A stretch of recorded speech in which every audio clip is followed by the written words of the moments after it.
สวัสดีครับผมนายธนทรเพชรบุญวโนเลขที่3อยู่ชั้นม.5/1โรงเรียนในสวนชุมประถมวันนี้จะมาส่งงาน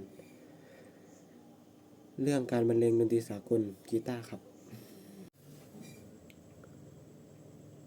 วันเดือนปี